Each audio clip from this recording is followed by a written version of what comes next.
Hello friends, कैसे हैं आप सब। फ्रेंड्स, 28 अक्टूबर से कार्तिक का महीना शुरू हो गया है। हिंदू कैलेंडर में 8वां जो महीना होता है वह कार्तिक का महीना कहलाता गया है। हिंदू धर्म में इस महीने को बेहद पवित्र माना गया है। इस महीने में कई बड़े त्यौहार तो आते ही हैं, लेकिन यह माह भगवान विष्णु को समर्पित है। इस माह में श्री हरि तुलसी जी की पूजा से विशेष फलों की प्राप्ति होती है। इस बार कार्तिक माह की शुरुआत 28 अक्टूबर से हो गई है। कहते हैं कि अगर इस माह में सच्चे दिल और पूरी श्रद्धा से भगवान विष्णु की पूजा की जाए तो व्यक्ति को सभी पापों से मुक्ति मिलती है। साथ ही व्यक्ति को मृत्यु के पश्चात वैकुंठ धाम की प्राप्ति होती है और उसकी सारी मनोकामनाएं पूर्ण होती हैं। ज्योतिष शास्त्र के अनुसार हर माह किसी न किसी देवता को समर्पित होता है। हर माह के कुछ नियम होते हैं। इन नियमों के पालन के साथ अगर पूजा आराधना की जाती है तो शुभ फलों की प्राप्ति होती है। कार्तिक माह में भगवान विष्णु और माँ लक्ष्मी की कृपा पाने के लिए क्या करना चाहिए और क्या नहीं करना चाहिए, आइए जानते हैं। जैसा कि मैंने आपको बताया कि कार्तिक का महीना बहुत ही पवित्र महीना होता है।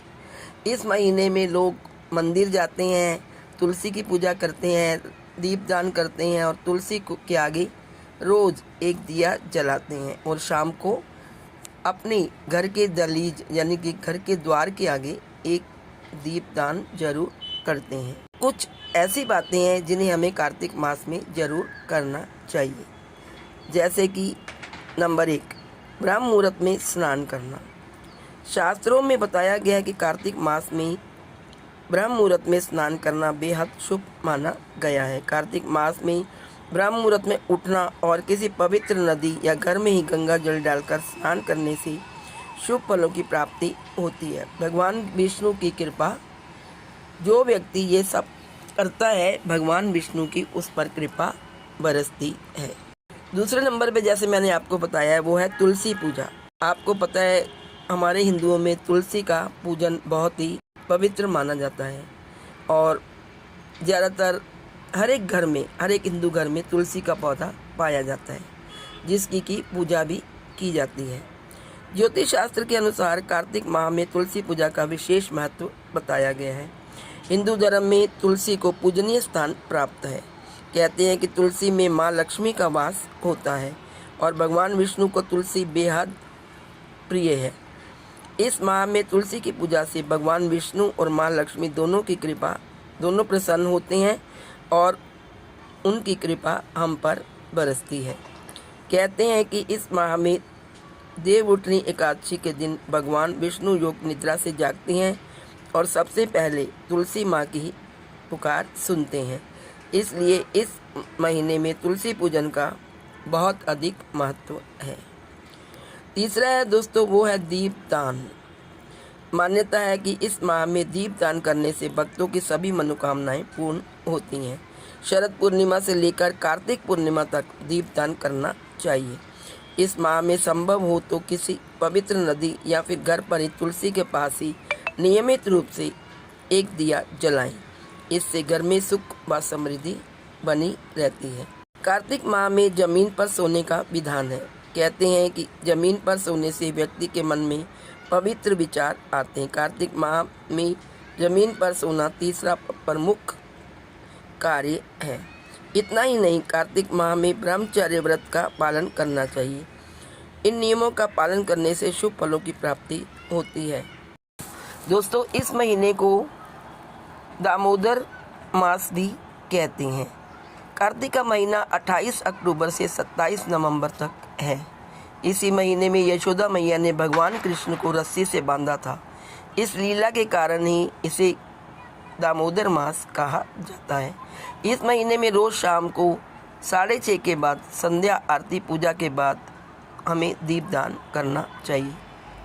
भगवान कृष्ण के आगे रोज़ मिट्टी का नया दीपक जलाकर दामोदर अष्टकम का पाठ करना चाहिए और दीप को आरती की तरह भगवान के समक्ष घुमाना चाहिए। फिर उस दीपक को भगवान के समक्ष ही रख दें और दामोदर अष्टकम पढ़ें।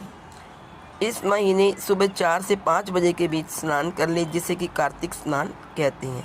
इस महीने में उड़द की दाल का सेवन किसी रूप में भी ना करें। उड़द की दाल ना खाएं। अगर कार्तिक व्रत रखना है तो एक समय भोजन या फलाहार किया जाता है, जिसमें सरसों का तेल, बैंगन, उड़द, प्याज, लहसुन, मसूर, मशरूम नहीं खाना चाहिए। इस महीने में अपनी एक प्रिय खाने की वस्तु का त्याग कर दें। कार्तिक अंतिम पूर्णिमा के दिन छोड़ी हुई चीज़ का भगवान को भोग लगाकर खाएं। मांस मदिरा का सेवन ना करें। हर रोज़ जप करें। श्रीमद् भगवद गीता या भगवत पुराण पढ़ें। ऐसी मान्यता है कि कार्तिक दीपदान करने से अश्वमेध यज्ञ का फल प्राप्त होता है। हरि नाम सुनें और करें, दीपदान करें और दीपदान करवाएं और पुण्य के भागीदार बने। वस्त्र दान करें। मान्यता है कि कार्तिक दीपदान करने से अश्वमेध यज्ञ का फल प्राप्त होता है। हरि नाम सुने और करें, दीपदान करें और दीपदान करवाएं और पुण्य के भागीदार बने। वस्त्र दान करें। कार्तिक में एक बार वृंदावन, बरसाना या गोवर्धन में दीपदान जरूर करें। दीपदान में देसी घी या तिल के तेल का प्रयोग करें। श्री दामोदर अष्टकम ये पाठ दीपदान के समय पढ़ें। अगर किसी के पास दामोदर अष्टकम नहीं तो YouTube में देखकर भी उसका पूजा कर सकता है। ओम नमो भगवते वासुदेवाय। लक्ष्मीपति विष्णु भगवान की जय। तो दोस्तों, ये थी कार्तिक मास की महत्ता। आशा है आपको वीडियो अच्छी लगी होगी। यदि वीडियो पसंद है तो please like, share and subscribe. Thank you.